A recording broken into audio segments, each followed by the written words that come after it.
29 नवंबर 2013 की रात एक इम्पीरियल 190 पैसेंजर प्लेन मोजाम्बिक से एंगोला के लिए उड़ान भरता है। लेकिन जैसे ही प्लेन ने नामीबिया के ऊपर से उड़ान भरी तो कंट्रोल रूम के मॉनिटर पर रेडियो सिग्नल बंद हो गए।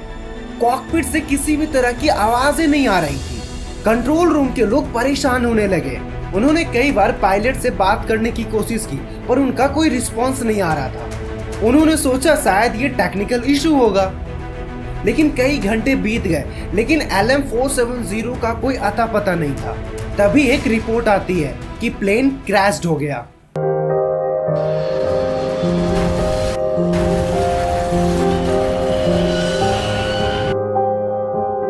LAM मोजाम्बिक एयरलाइंस फ्लाइट 470 अपनी राइट टाइम पर उड़ान भरता है मपूटो से। कैप्टन हरमिनियो डॉस सेंटोस फर्नांडिस एक अनुभवी पायलट थे और उनके साथ फर्स्ट पायलट 24 साल का था और ये फ्लाइट मपूटो से लुआंडा के लिए उड़ान भरती है और अगले 20 मिनट में फ्लाइट 38,000 फीट पर पहुंच जाता है। Flight 470 imperial 190 twin engine plane है जिसे एक साल पहले ही मोजाम्बिक एयरलाइंस ने शामिल किया था। मोजाम्बिक एयरलाइंस एक छोटा एयरलाइंस है जिसमें 6 या 7 प्लेन है। ये बेसिकली अफ्रीका को कवर करती है, मतलब ये अफ्रीका के अंदर ही उड़ान भरती है। इसके अलावा प्लेन में 28 पैसेंजर और 5 क्रू मेंबर थे। टेक ऑफ के 45 मिनट के बाद LM-470 बोत्सवाना पार करता है और सेकंड पायलट एरिया कंट्रोल से चेक इन करता है और वो ये भी कहता है कि अगले 1 घंटे में यानी 10:20 में वो एंगोला में होंगे। 1 घंटे बीत जाने के बाद एयर कंट्रोलर अपना अगला इंस्ट्रक्शन देता है LM-470 फ्लाइट को, पर किसी भी तरह का रिस्पॉन्स नहीं आता है। एयर कंट्रोलर दोबारा पूछता है, फिर भी कोई रिस्पॉन्स नहीं आता और प्लेन रडार से गायब हो जाता है। और इसके बाद 3 देशों की जांच एजेंसियां बोत्सवाना, एंगोला और नामीबिया, जहां प्लेन का मिलने का संभावना हो सकता था, तो रिकॉर्ड किए गए रडार सिग्नल को जांच करती है ताकि पता चल सके कि आखिर LM-470 आखिर है कहां। और नामीबिया के DAAI को ये पता चल जाता है कि प्लेन 38,000 फीट पे उड़ रहा था, लेकिन अचानक वो जमीन की तरफ बढ़ने लगता है फुल स्पीड में। मे भी हो सकता है कि प्लेन लैंड करने की कोशिश कर रहा हो या प्लेन में किसी भी तरह का टेक्निकल इशू हो जिसकी वजह से प्लेन बोत्सवाना और नामीबिया के बीच क्रैश हो जाता है और इन्वेस्टिगेशन स्टार्ट हो जाता है। और जो रिजल्ट आया ना, उसे जानकर आप शॉक हो जाओगे। कुछ व्यूअर्स तो ऐसे भी होंगे जो इस वीडियो को देखने के बाद प्लेन में बैठने से भी डरेंगे। तो चलिए इन्वेस्टिगेशन स्टार्ट करते हैं।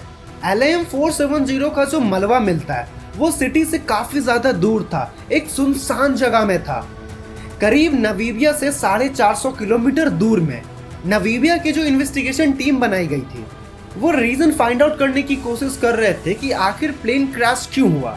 सबसे पहली चीज, प्लेन का जो मलबा था उससे ये पता चल जाता है कि प्लेन सही डायरेक्शन में जा रहा था। इसके अलावा लैंडिंग गियर को किसी भी तरह का नुकसान नहीं हुआ था, टायर फटे नहीं थे, पंक्चर नहीं हुए थे।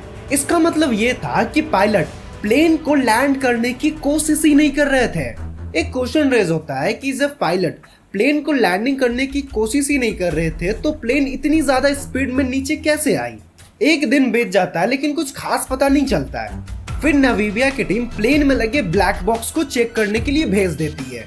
जानते हो, इन्वेस्टिगेशन टीम इतना तो पता लगा ही लिए थे कि प्लेन एक्सीडेंट से पहले पायलट के कंट्रोल में था, क्योंकि प्लेन में लगे दोनों इंजन क्रैश होने से पहले बिल्कुल सही थे, वो प्रॉपर वर्क कर रहे थे। एंड टीम ये भी चेक करती है कि क्रैश से पहले प्लेन में किसी भी तरह का प्रॉब्लम तो नहीं था, उसका मेंटेनेंस तो ठीक ठाक था, जो बिल्कुल सही था। प्लेन का मेंटेनेंस बिल्कुल सही था, मतलब प्लेन में किसी भी तरह का टेक्निकल इशू नहीं था। और 29 नवंबर को वेदर भी बिल्कुल साफ था। इसके अलावा कैप्टन फर्नांडिस एक अनुभवी पायलट थे। 9,000 घंटे की उड़ान थी और अब तक 2 हफ्ते बीत चुके थे और इन्वेस्टिगेशन टीम सारी चीजें जांच कर लेती है, लेकिन उन्हें पता ही नहीं चल पा रहा था कि प्लेन क्रैश क्यों हुआ। तो अब एक ही चीज बचा था जिससे पता चल सकता था कि प्लेन क्रैश क्यों हुआ, ब्लैक बॉक्स। ब्लैक बॉक्स एक ऐसा डिवाइस होता है जिसमें कॉकपिट में क्या चल रहा हो, क्या बातें की गई हो, ये सारा चीज उसमें रिकॉर्ड होता है और जांच करता है। ब्लैक बॉक्स की रिकॉर्डिंग सुनते हैं। फर्स्ट ऑफिसर कहता है कि उसे वॉशरूम जाना है और कैप्टन कहते हैं कि उन्हें कोई परेशानी नहीं है और फर्स्ट ऑफिसर वहां से चला जाता है।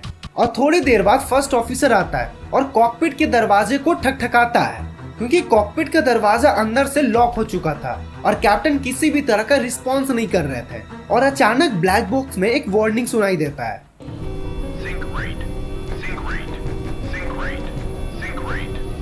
मतलब प्लेन हाई स्पीड में नीचे आ रहा था, प्लेन जमीन की तरफ आ रहा था। जानते हो क्यों?